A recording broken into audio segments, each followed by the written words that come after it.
É assustador isso. Eu acho isso muito só assim, eu não vi esse artigo especificamente, mas eu acho tem, meio tem difícil viés, porque né? o que que é inteligência? Exato. Sabe? Assim, tá bom, baseado nisso ela é, mas ela vai estar preparada para coisa muito melhor do que a gente. Porque, por exemplo, se tu ensinar um humano muito bem a usar uma ferramenta que nem, sei lá, ChatGPT, ou uma É. versão mais avançada de ChatGPT, e botar essa pessoa para trabalhar no lado, por exemplo, de um programador que tem que digitar os códigos à mão, pode ser que mesmo a pessoa que não sabe programar, mas tem o ChatGPT como aliado, vai desempenhar melhor em diversas Com funções. certeza. Agora, como a gente define inteligência nesse caso, sabe? É.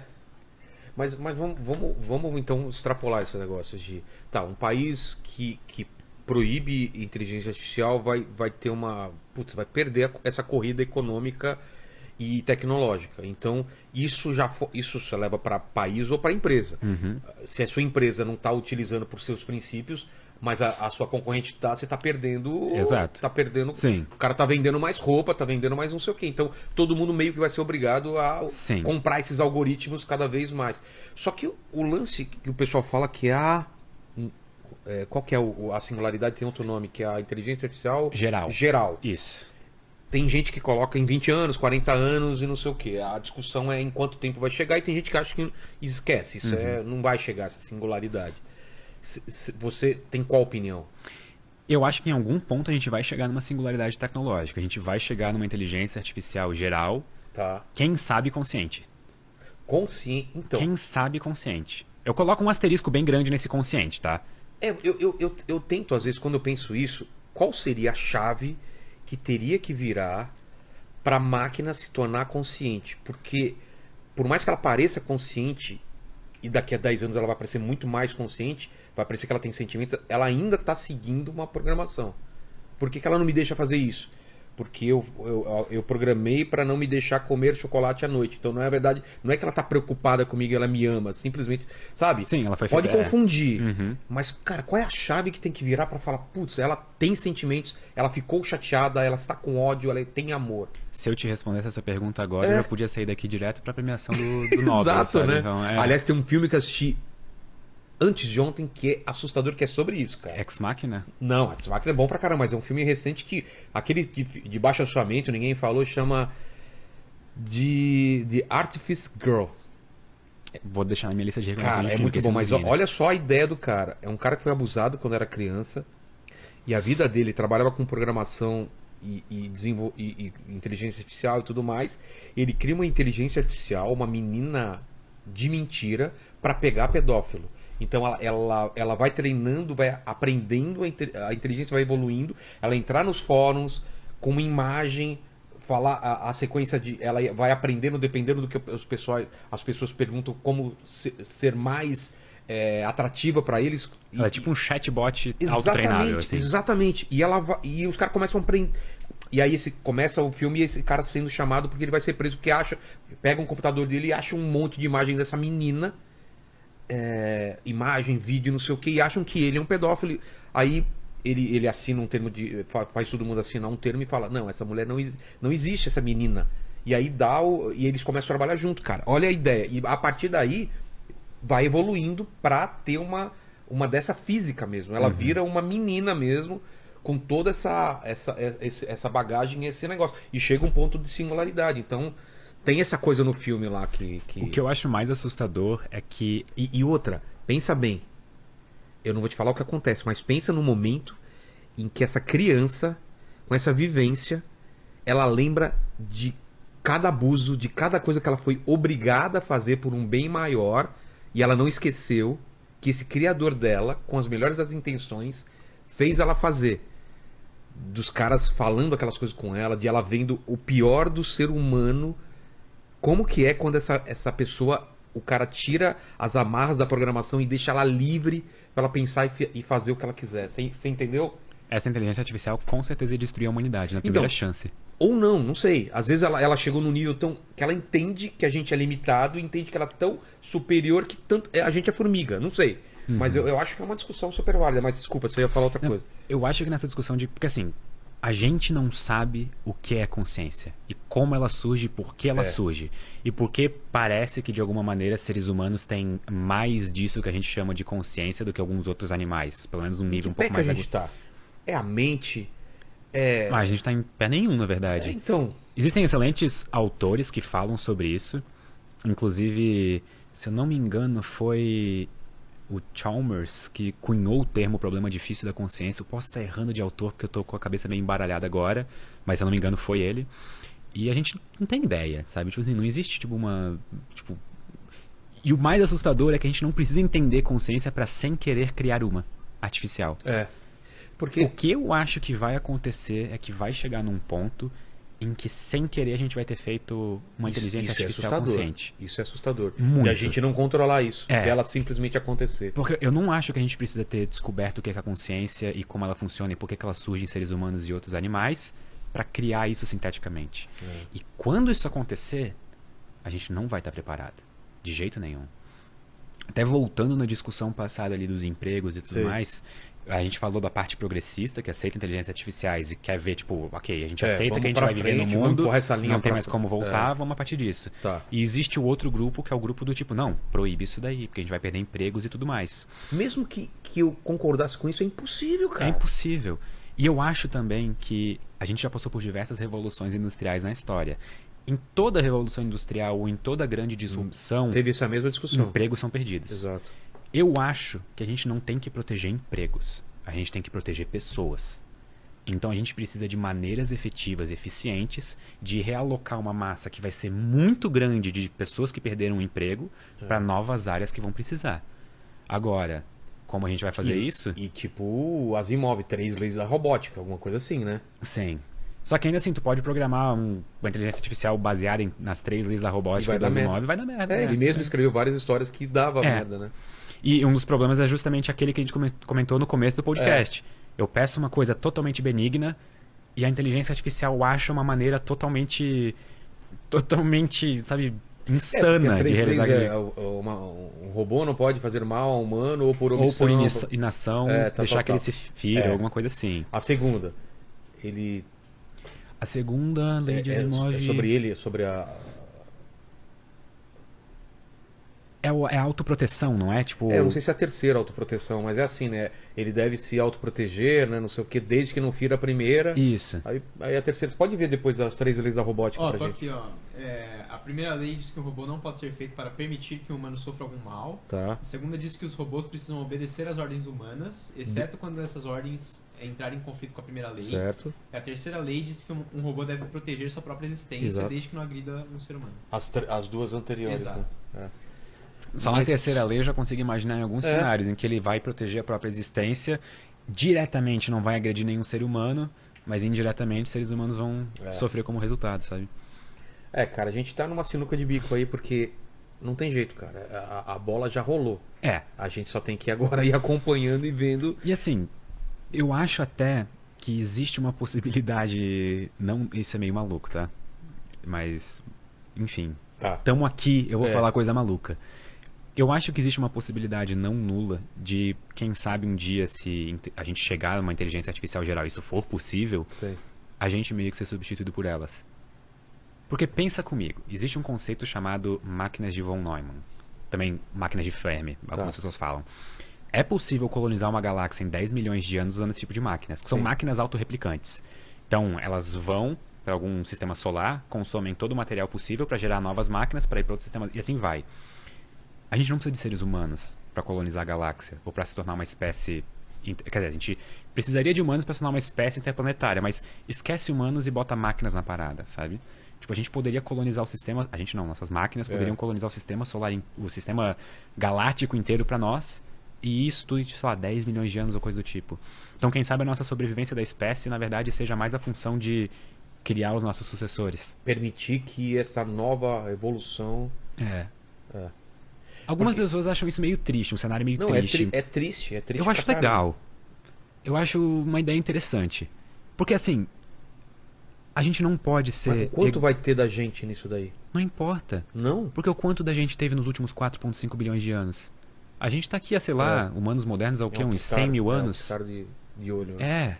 Então, eu acho que a gente não pode se iludir do ponto de vista evolutivo e achar que a gente é o último estágio. A gente não é o último estágio. A gente é o estágio atual. Quanto tempo ele vai durar? dadas as ações dos nossos grandiosos líderes mundiais, eu imagino que mais uns 100 anos. Quando muito. Tudo depende de quais ações a gente vai tomar a cada segundo, Exato. sabe? Então, todas as decisões que a gente fizer daqui pra frente importam muito pro que vai acontecer. A pandemia mostrou uma fragilidade muito grande da gente. Ou talvez não seja um cenário tão estranho no sentido de, tipo, a gente ser substituído completamente por máquinas, mas a gente se juntar a elas, sabe? O Homo Deus lá do livro, ele fala isso, que a tendência é a gente... Um transhumanismo. É um transhumanismo. Eu A acho gente essa uma se ideia muito tornar interessante. Amortais, né? Que é Isso. diferente de imortais. Isso. Eu acho essa distinção fantástica. Porque imortal é tipo... Zeus. Zeus, né? Amortal é assim... Você morre se for atropelado, se não sei o que, mas... Se cair num buraco negro. Exatamente. Mas a ciência consegue consertar tudo que você quebrar e sempre tá te renovando, entendeu? É como se a gente tivesse curado a morte, digamos. É. Pelo menos a morte natural. Exato. Eu acho que essa é a distinção da mortalidade, né? Tipo, pessoas não morrendo de causas naturais. Exato. Só de acidentes ou coisa do tipo. Ou escolhendo. Ou escolhendo, isso que eu ia falar. Tanto que nos filmes que as pessoas são amortais, tem gente que escolhe, tipo, ou por religião, ou por alguma coisa, não, eu não quero isso. Quando tiver a hora, eu vou morrer mesmo, entendeu? Eu imagino que se a gente chegasse no estágio de imortalidade, eu ia durar uns 300 anos, eu ia encher o saco e falar, ó, pode Eu desligar, também. Eu acho que 300 eu ia de boa. eu acho que até 300 eu aguento, assim. Eu acho que eu ia ter tempo suficiente pra fazer tudo que eu quero. Porque você vê às vezes velhinho de 100 anos e fala, não, vivi demais, cara. Pois tô cansado, né? Mas aí será que essas pessoas falam que viveram demais? Porque meio que elas viveram 100 anos e estão, tipo assim, com o corpo já de alguém de 100 anos. Agora, você imagina viver bem, 100 anos. Pô, se eu tivesse o corpo que eu tenho agora, daqui a 100 anos, eu ia querer viver mais 500. Mas é louco isso, né? O fato de você viver pouco, viver menos, traz uma pressa do ser humano. Eu acho que a gente só evoluiu por causa disso. Porque se o ser humano vivesse 500 anos, a gente não tinha evoluído tão rápido. Porque tudo, tipo, calma, cara, não precisa tão rápido. Mas é tudo pra ontem, vamos lá. E tem essa pressa de deixar a sua marca, de você conseguir fazer a diferença e tal, não tem? Olha, eu não sei, pra ser sincero. Porque parece que tem muitas pessoas assim que estão meio que jogando o tempo fora, sabe? Tempo é o bem mais precioso que a gente tem. E essa vida, até onde a gente sabe, é a única vida que a gente tem. Então, concordo contigo nesse ponto de a gente tem que aproveitar os anos que a gente tem de vida.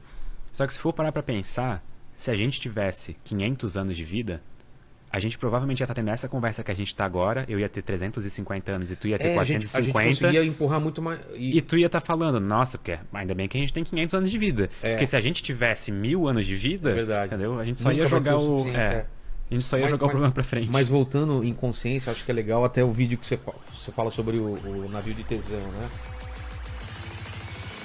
Eu uso redes neurais artificiais desde os anos 90. Então. O que nós fizemos? Nós estávamos pela primeira vez registrando a atividade elétrica de 100 neurônios simultaneamente. Eram terabytes e terabytes de dados contínuos. O que a gente fazia? A gente queria reconhecer o padrão da atividade. Claro. Né? O ratinho está... no nosso caso, eram estimulações táteis. Certo. A gente fazia padrões táteis nos bigodes do ratinho. Você falou no bigode, né? Passar isso. Eu passei 10 anos da minha vida estimulando bigode de rato. Foi o começo do ilustre da minha carreira. Mas a gente queria analisar esses padrões. E o que a gente... Né? E eu conhecia o papa das redes neurais da Brown University na época.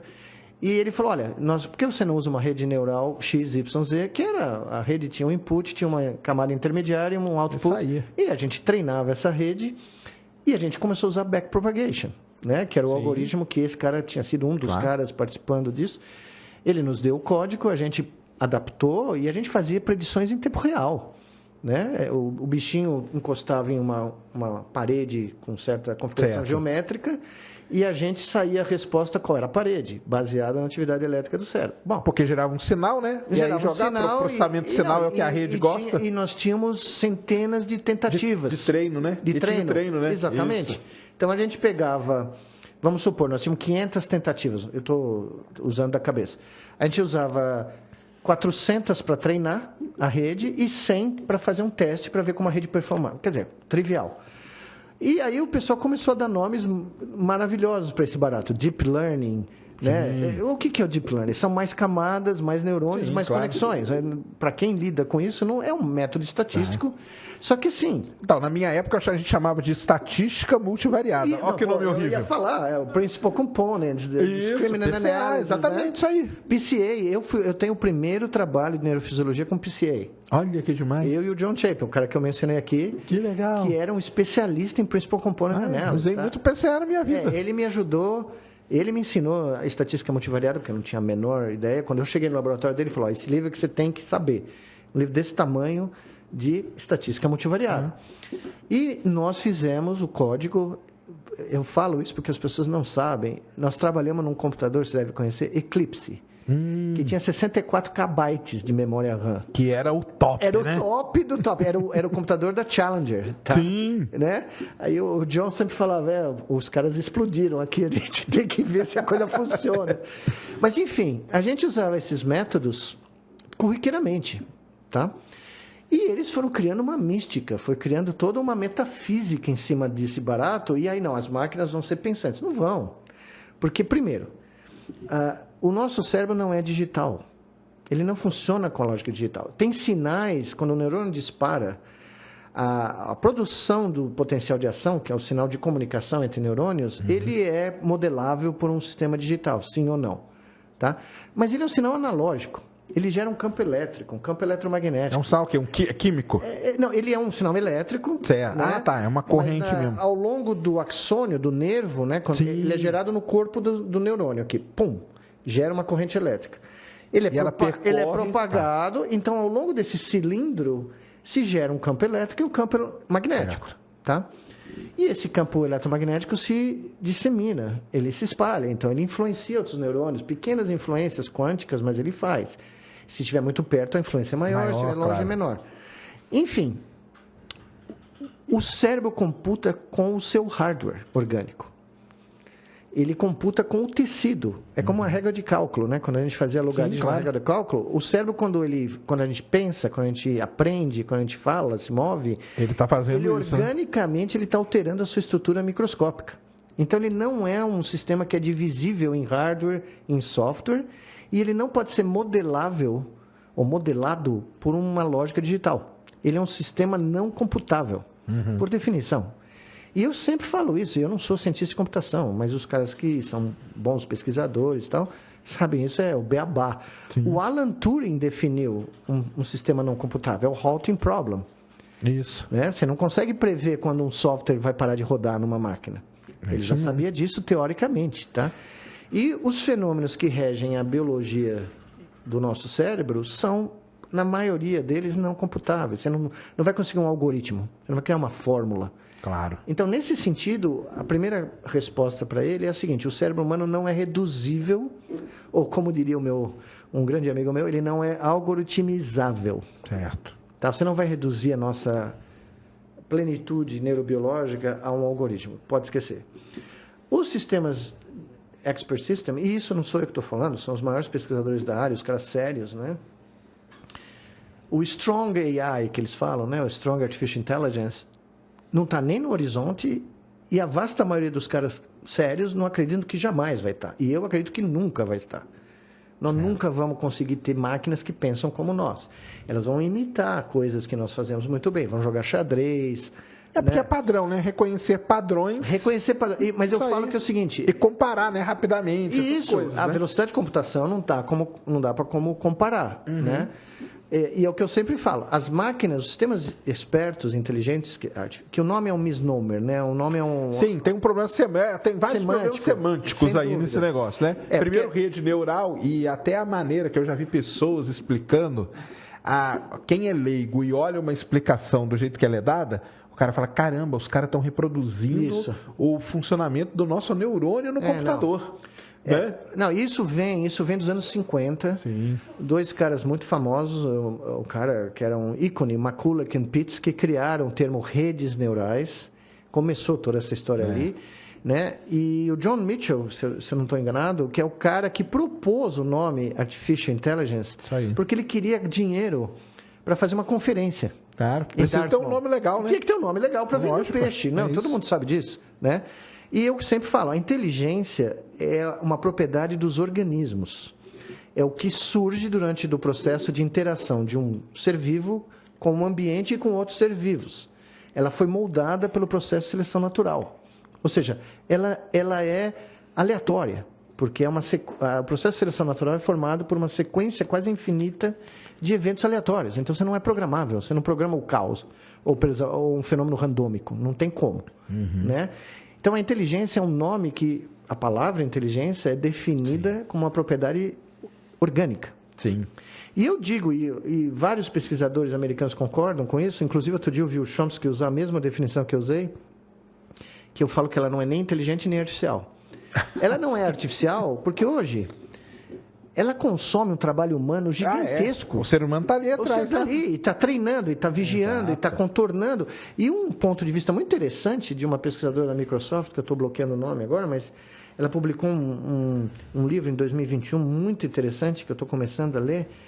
Ela falou o seguinte, a inteligência artificial, primeiro, tem um monte de gente atrás, funcionando, claro. E ela consome um grau de eletricidade, né, o Bitcoin mining, sim, treinamento altíssimo. Né, altíssimo. Então, ela usa essa expressão para dizer que não é artificial. Claro. Ela é natural por definição, porque ela usa o talento humano e ela usa recursos naturais. A energia toda. A energia dessas grandes... Senão você torra todos os servidores aí e não faz nada. Tem uma instituição europeia que calcula diariamente a quantidade de energia que nós estamos usando para mine Bitcoin, criptomoedas e tal. Sim. É uma coisa de louco. Mineração de Bitcoins, né? Não, é coisa 3, 4% da eletricidade produzida no mundo. Caramba. Está sendo consumida por esses grandes redes de computadores para fazer mineração de Bitcoin, tá?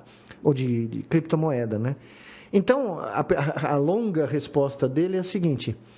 Eu tenho mais medo, aí é um medo real, na minha opinião, da gente se transformar em zumbis digitais, entendeu? Como o cérebro é um grande camaleão, ele é plástico, e como a maior parte das recompensas do mundo moderno estão ligadas à lógica digital, certo. A gente começar a imitar os computadores. Vai ser o contrário. É o oposto.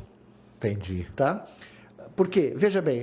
E o cérebro teria essa capacidade de se adaptar a essa mudança. O cérebro se adapta às estatísticas do mundo exterior que maximizam a nossa sobrevivência. Entendi. Então, se você mudar a estatística do que está aqui fora, o cérebro vai... Opa, para eu fazer esse cristão sobreviver mais 2 décadas, eu tenho que me comportar como um sistema digital. Então, eu vou perder empatia, vou perder intuição, vou perder todos os atributos analógicos que nos trouxeram aqui. Uhum. Por isso que eu falo que a inteligência artificial periga criar um futuro sem futuro.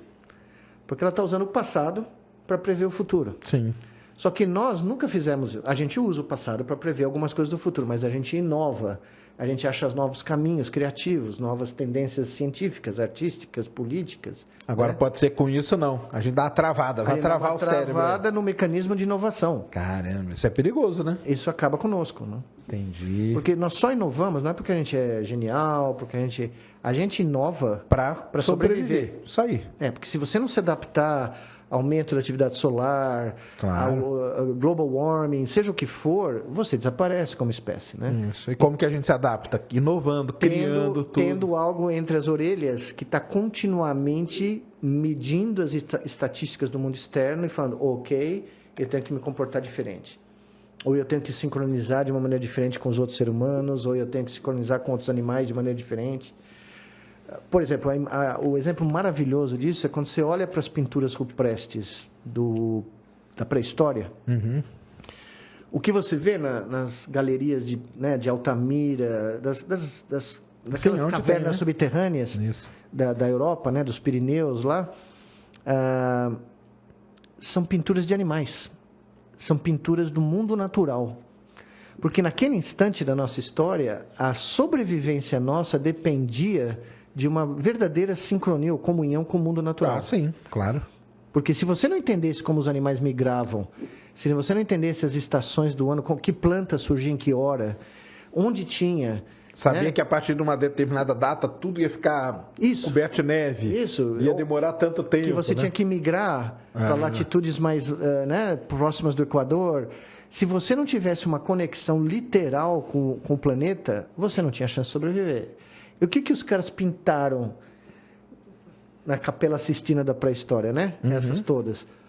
A cosmologia deles. Sim. Né? Então, quando Michelangelo foi lá em Roma e pintou o Vaticano, ele pôs o homem no centro do mundo porque ele vivia no Renascimento, né? Era um outro ponto de vista. Exatamente. Mas esses caras, essas pinturas rupestres, não têm reproduções do ser humano. É tudo um boi, bisão, bichos que existiam, que não existem mais, né? Em relevo, em tridimensional. Os caras eram bons, eles usavam as pedras. Isso, para dar profundidade. Dar profundidade do urso, né? O ombro do urso. Tá? É uma coisa de louco você ver esse barato, né? E então, por quê? Porque naquele instante o cérebro sabia que essa conexão era vital.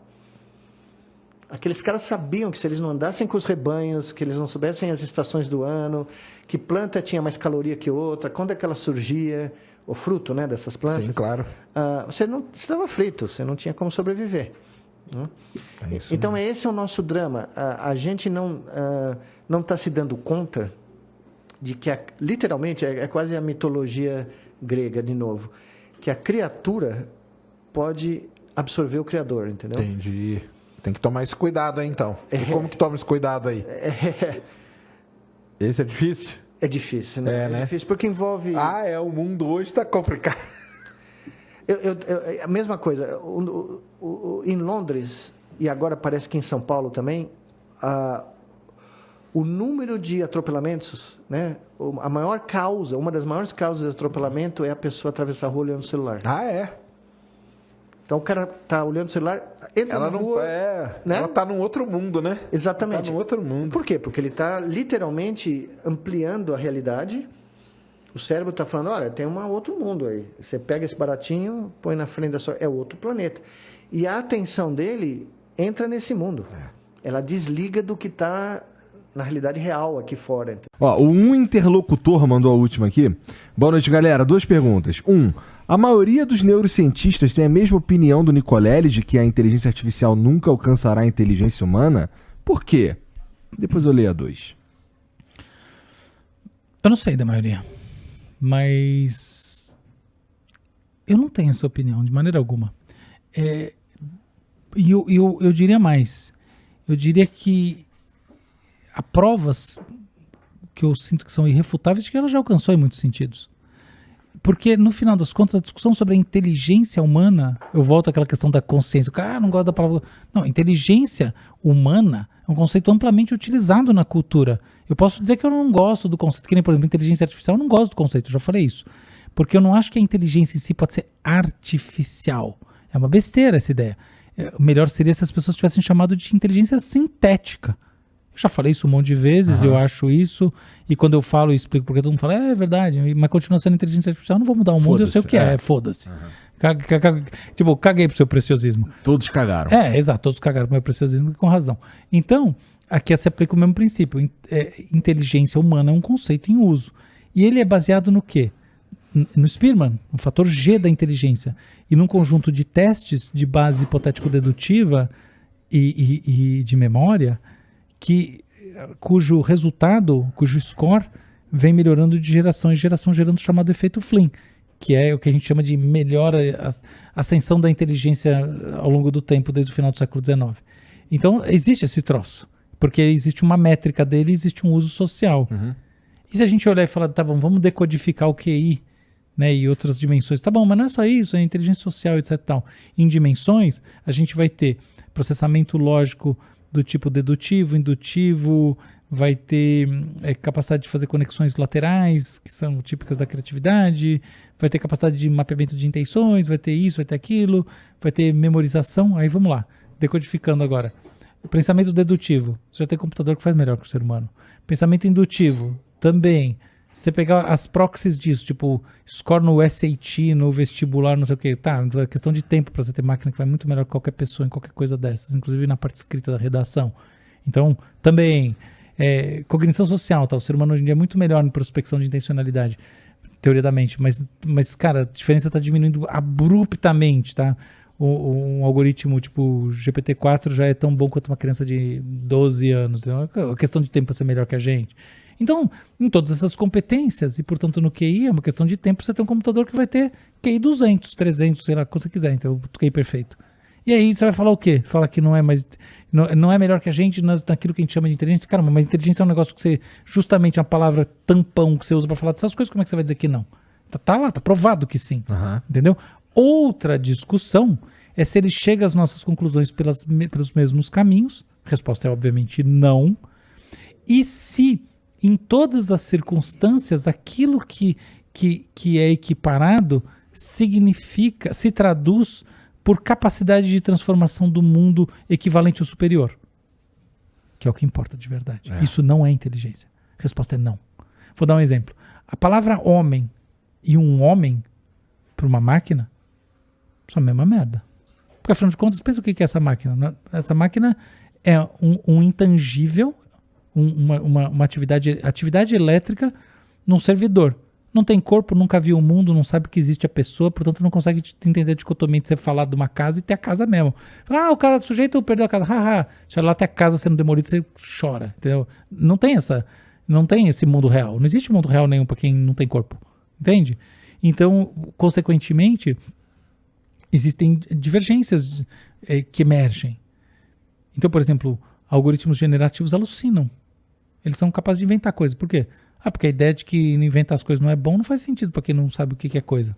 Entendeu? Simples assim. É tão simples quanto isso.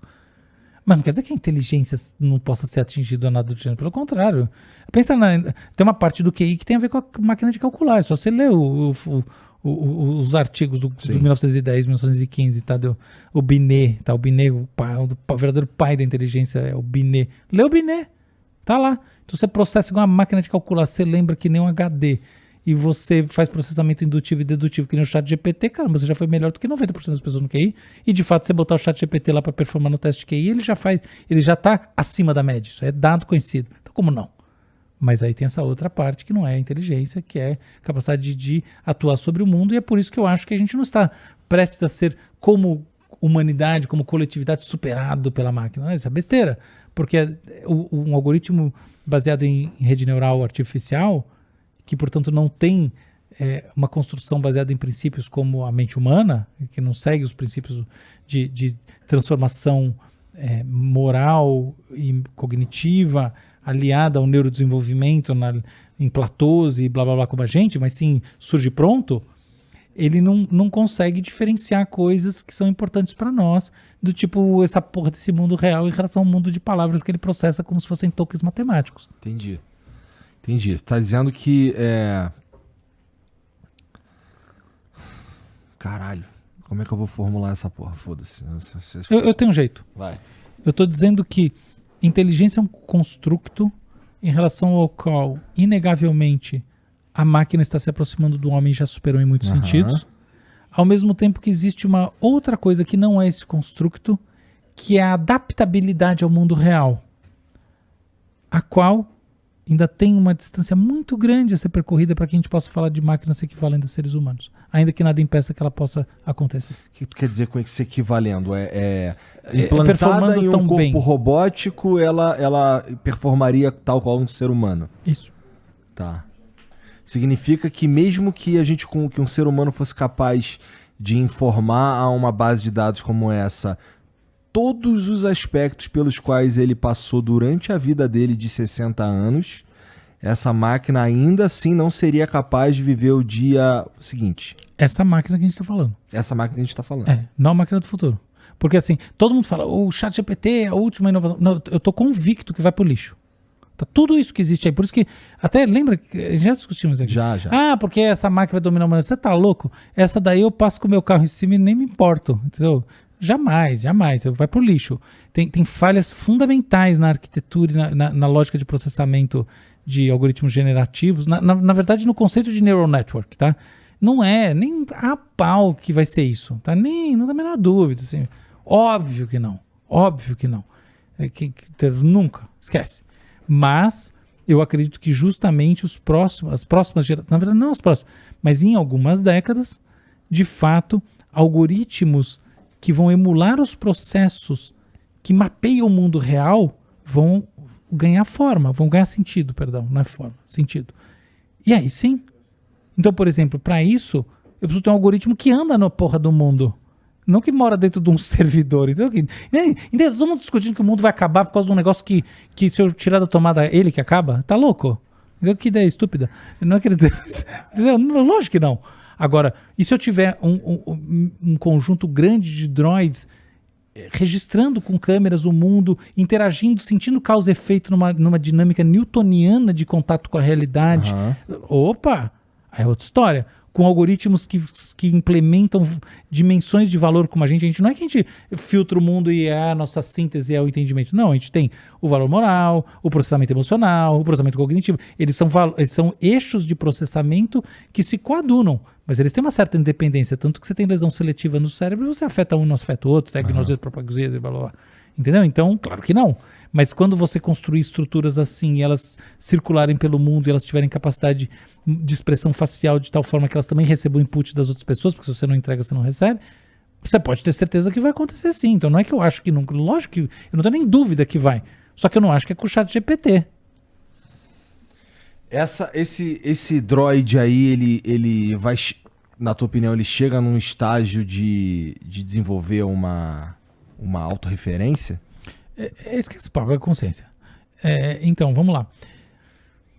Existe um ponto nessa história que é... Isso é meio sinistro. É nada. Se tiver consciência é legal. Pensa uma coisa. O negócio teve consciência, aí ele quer acabar com o mundo. Ué, por que ele não quer relinchar? Entende que associação estúpida? Porque ele tem consciência e ele quer acabar com o mundo. Ele pode ter consciência e querer fazer cocô. Eu não acho que ele quer que ele vai entrar numa de acabar com o mundo. Por que ele pode entrar em tanto? Ele pode entrar numa de tirar roupa. A verdade é que vai ser só mais um... Sei lá o que caralho vai ser, mas entende? Por que existe essa associação? Essa associação, ela é igual você fala, vou usar sua imagem. Ela é uma pira. Entende? É tão gratuita. Ele pode ter consciência e ele querer virar um guru da Índia.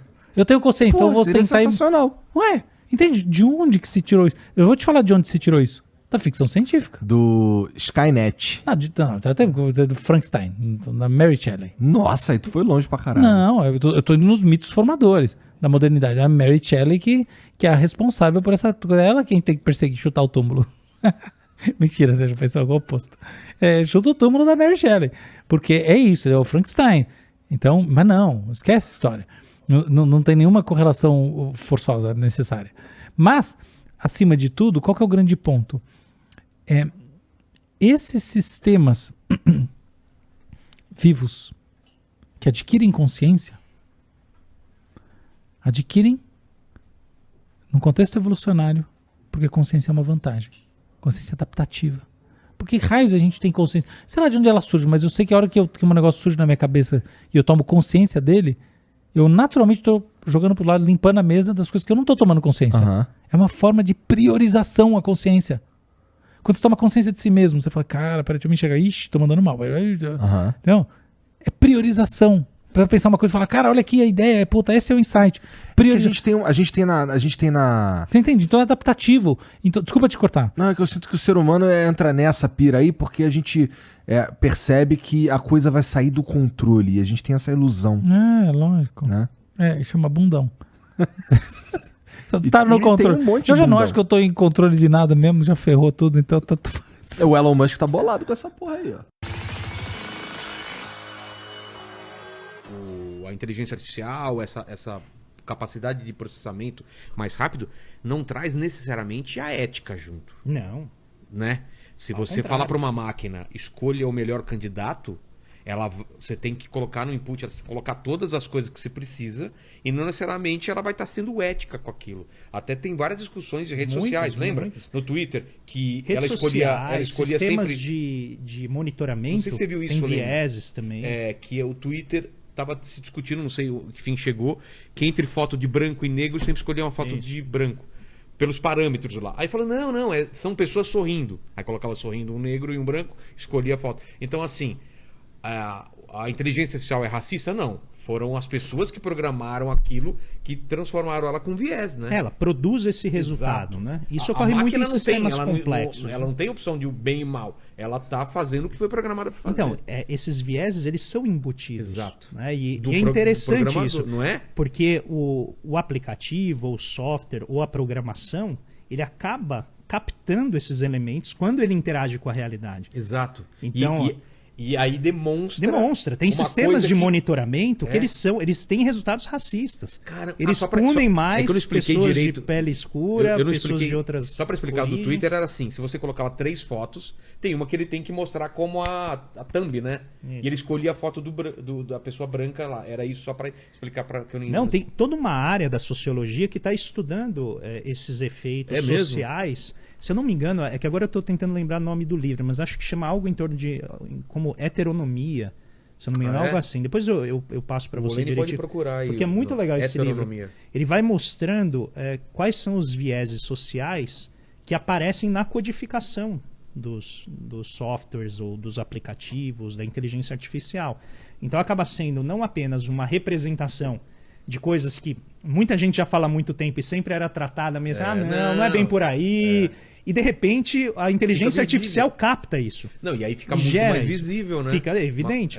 Que doido, cara. Tem muitos seriados dos Estados Unidos que vêm retratando isso. Tem principalmente seriados na área de direito, porque eles vão pegando essas tendências que vão aparecendo em geral nos tribunais, né? Dizem também que daqui a um pouco, até para desafogar o sistema de penal, essas coisas, não sei se já estão fazendo isso. Não, então, mas é aí que mora o problema, né? É aí que mora o problema. Se tomar decisão. Não é minha área, assim, mas eu vejo só como dedução do que a gente está falando, se esses vieses vão para essa aparecerem, você pode reforçar as injustiças que já estão desenhadas no sistema. Se ele vai se sistema. basear em decisões antigas, com certeza ele vai reproduzir o mesmo viés. Ou mesmo aquilo que aparece nos relatórios da polícia, nos relatórios de investigador, porque tudo isso, né, vem de um problema típico do que a gente chama epistemologia, que é como você produz conhecimento.